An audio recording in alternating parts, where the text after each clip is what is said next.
Hello student, क्या हाल चाल। उम्मीद करते हैं बढ़िया होंगे और ज़बरदस्त तरीके से अपनी तैयारी को कर रहे होंगे। स्टूडेंट्स, मैं आपके लिए लाया हूँ एक बहुत ही बेहतरीन टॉपिक। आज मैं आपके लिए लाया हूँ, आप लोग बोलते हैं न्यूमेरिकल न्यूमेरिकल न्यूमेरिकल, आज से पूरा न्यूमेरिकल का सब दिक्कत ही खत्म कर देते हैं पूरा।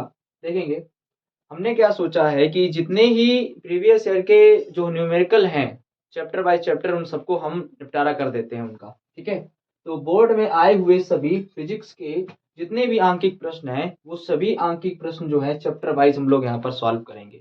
एक चैप्टर लेंगे और उस चैप्टर में जितने भी प्रीवियस ईयर के क्वेश्चन आ चुके हैं उन सबको हम यहाँ पर सॉल्व करेंगे, सॉल्व करते जाएंगे। साथ ही साथ में उस चैप्टर के जो आए हुए बहुविकल्पी प्रश्न हैं उनको भी हम यहाँ पर सॉल्व करेंगे। ठीक है, तो ये जो अगर आपने इतना कर लिया तो शायद ही है एक भी न्यूमेरिकल आपका परीक्षा में छूटे। ठीक है, चलो स्टार्ट करते हैं।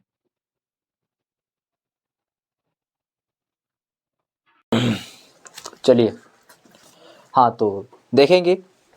पहला सवाल आपको दिख रहा होगा। ठीक है, देखिए सवाल क्या है कि 7n14 नाभिक पर कूलाम में आवेश की गणना करना है ना। यानी पहला सवाल हमारे पास जो दे रखा है कि 7n14 है ना, 7n14 और जो नाभिक है इस पर हमें क्या बताना है, आवेश की गणना करनी है। तो सबसे पहले तो हम ये देखेंगे कि ये हमारा क्या है, नाइट्रोजन का एक नाभिक लिखा हुआ है। ठीक है, और यहाँ पर जो 7 है वो 7 क्या है, 7 जो है ये परमाणु क्रमांक है और 14 जो है वो है परमाणु भार। ठीक है, ओके। अच्छा, अब देखिएगा, सबसे पहले तो हम आवेश का क्वांटीकरण हमने पढ़ा होगा। तो आवेश का क्वांटीकरण होता है Q बराबर प्लस माइनस NE। ठीक है, जहाँ पे Q जो होता है उस चालक पर उत्पन्न आवेश होता है। ठीक है, और बात करें N की तो ये होता है इलेक्ट्रॉनों की संख्या, है ना, ये होता है इलेक्ट्रॉनों की संख्या और ये होता है, इसकी वैल्यू होती है 1.6 इंटू 10⁻⁻19 कूलाम। तो हमें ये बताना है कि इस पर आवेश, तो आवेश के लिए देखेंगे 7 परमाणु क्रमांक है तो इलेक्ट्रॉनों की संख्या भी कितनी हो जाएगी, 7 हो जाएगी। ठीक है, तो हम कहेंगे यहाँ पर Q बराबर 7 और गुणे E की वैल्यू कितनी है, 1.6 गुणे 10⁻⁻19।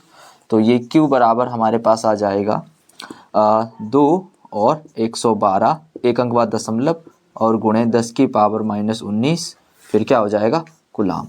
ठीक है, तो ये हमारा आ जाएगा आंसर। ओके, फार्मूला हो जाएगा Q बराबर ZE। ठीक, ओके। नेक्स्ट,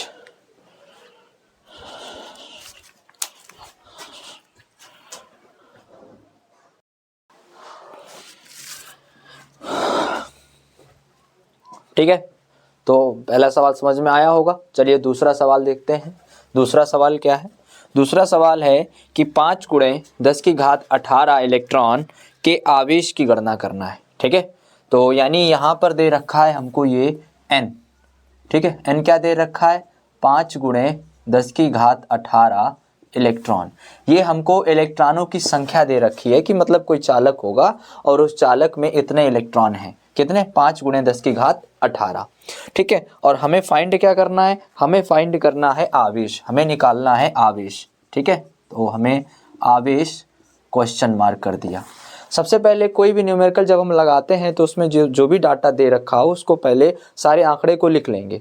आंकड़े को लिखने के बाद में फिर अब हम देखेंगे कि कौन सा फार्मूला इसमें यूज़ होगा, फिर हम वो फार्मूला लगा के वैल्यू को आराम से फाइंड कर सकते हैं। ठीक है, तो हमने ये कहा कि आवेश हमको निकालना है और आवेश का क्वांटीकरण का फार्मूला तो हम जानते ही हैं, Q बराबर होता है NE।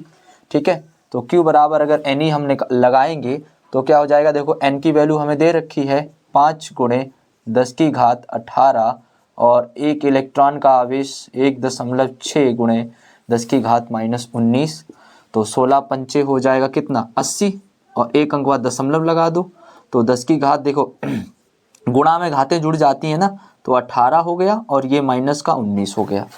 अब जरा ध्यान से देखिएगा, माइनस का 19 है और प्लस का 18 है, तो 19 में से 18 चला जाएगा, माइनस का 1 बचेगा, यानी 8 गुणे 10 की घात माइनस 1, और ये क्या आ जाएगा हमारे पास Q, या दशमलव को इधर लगाना चाहो तो लगा सकते हो 0.8 C का मतलब कूलाम, क्योंकि आवेश का जो मात्रक है वो क्या होता है, कूलाम होता है।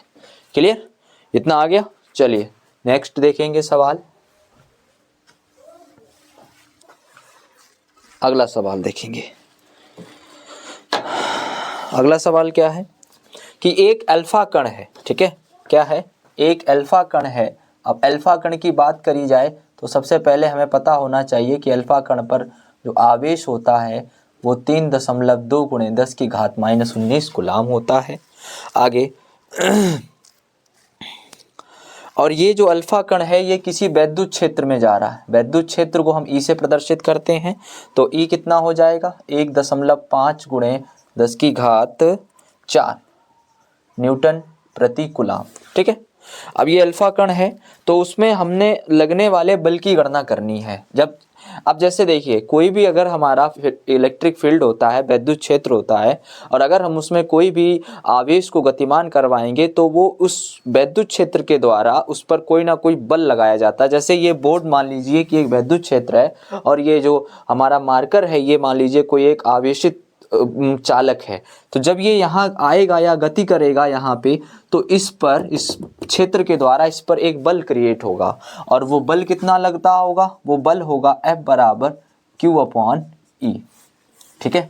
F बराबर, सॉरी अरे भाई,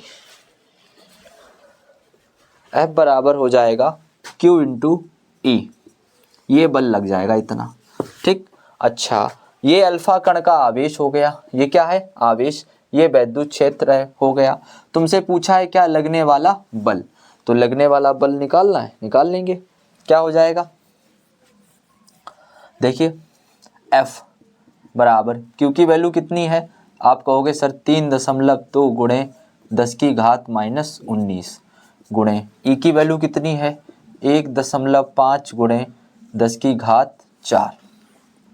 तो अब देखो ये और ये गुणा कर लीजिए, है ना, तो 3.2 गुणे 1.5 और 19 में से 4 चले जाएंगे तो 10 की घात बचेगी माइनस का 15, तो 15 दूनी 30, इसको लूप पे लिखें, 15 दूनी 30 कितना 3, 15 तिया 45 और 3 48, और एक अंक 2 अंक बाद दशमलव, है ना, तो 10 की घात माइनस 15, और F है तो क्या लग जाएगा, न्यूटन लग जाएगा, और यही हमारा क्या हो जाएगा, आंसर हो जाएगा, ठीक है। आगे आगे देखेंगे क्या है, एक चालक है और उस चालक पर 2.4 गुणे, एक चालक पर 2.4 गुणे 10 की घात 18 धनात्मक आवेश है, ओके। बताइए इस चालक पर कितने इलेक्ट्रॉन की कमी या, अच्छा ठीक है, तो सबसे पहले Q देखेंगे कितना है 2.4 गुणे 10 की पावर माइनस 18 कूलाम, ठीक है। कोई चालक होगा और उस चालक पर इतना आवेश है, ठीक है। अब एक बात आप समझिएगा ध्यान से कि जैसे मान लीजिए आपके पास कोई भी चालक है, ओके, अब इस चालक पर कुछ आवेश है। अब अगर क्या करें, अगर हम इसको धनात्मक बनाएंगे तो धनात्मक तब होगा जब इससे इलेक्ट्रॉन जो है बाहर जाएंगे। इलेक्ट्रॉन जब जाएंगे बाहर तो धनात्मक होगा, और जब इलेक्ट्रॉन आएंगे तब वो कैसा होगा, ऋणात्मक होगा। यानी किसी चालक का धनात्मक और ऋणात्मक होना इलेक्ट्रॉनों की संख्या पर निर्भर करता है। अगर इलेक्ट्रॉन निकलते हैं तो वो तुम्हारा जो परमाणु है वो कैसा हो जाएगा, धनावेशित हो जाएगा, और अगर उसमें इलेक्ट्रॉन आ रहे हैं तो वो कैसा होगा, ऋणावेशित हो जाएगा। क्लियर।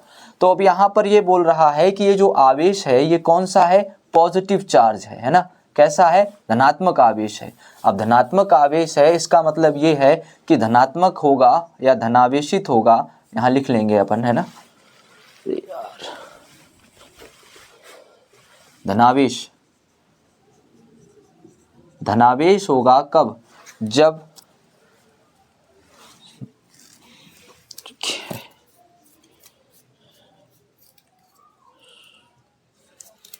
धनावेश होगा जब क्या होगा, इलेक्ट्रॉनों की कमी होगी, है ना। जब इलेक्ट्रॉनों की कमी होगी तब कैसा होगा, वो धनावेश होगा। और ऋणावेश कब होगा,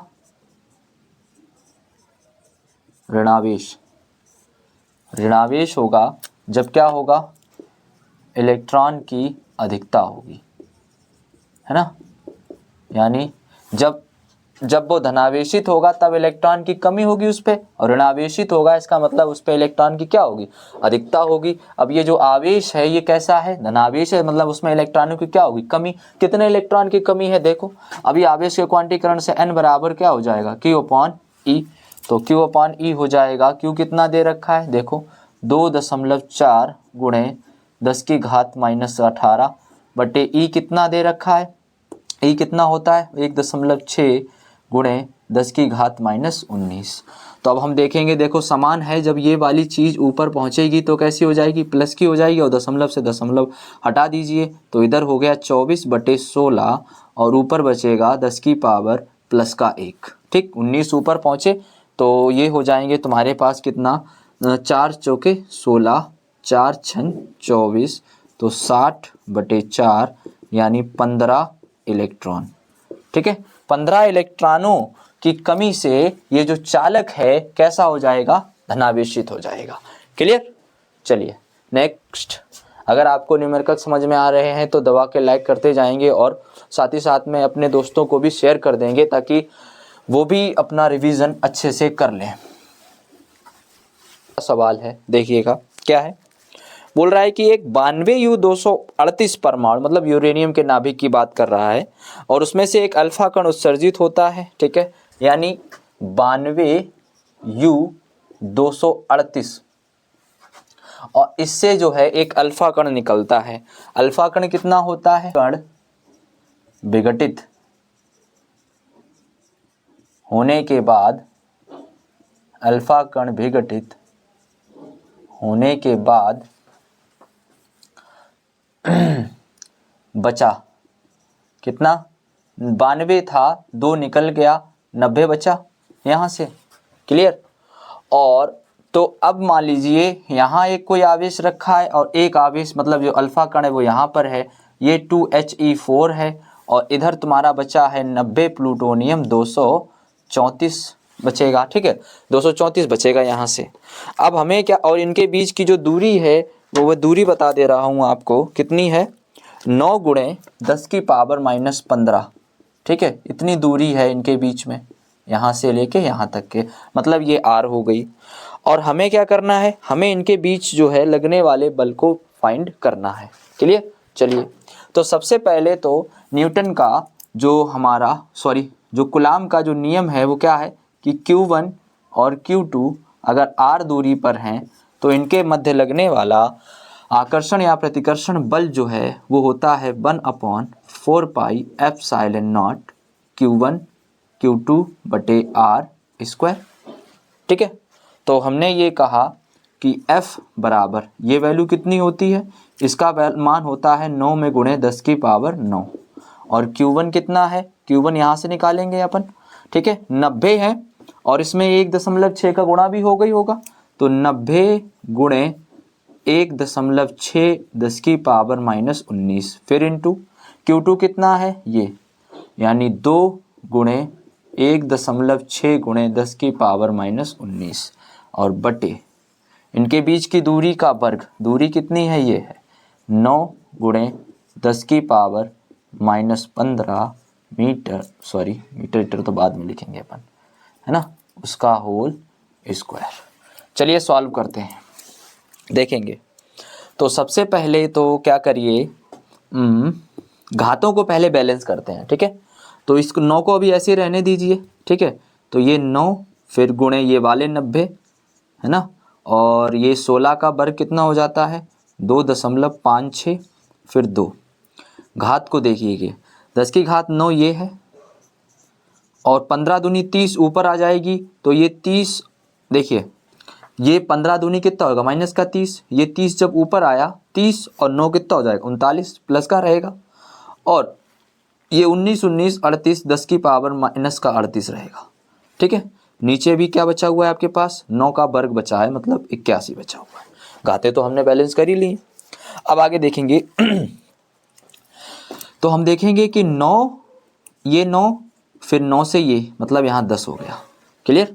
और यहाँ थोड़ा ध्यान से देखो तो एक पावर यहाँ बचेगी, मतलब एक 10 यहाँ बच जाएगा, और 256 दूनी हो जाएगा 5.12, फिर गुणे एक ये वाला और एक ये वाला 100, यानी हमारे पास जो आ जाएगा वो कितना आ जाएगा, 512 न्यूटन।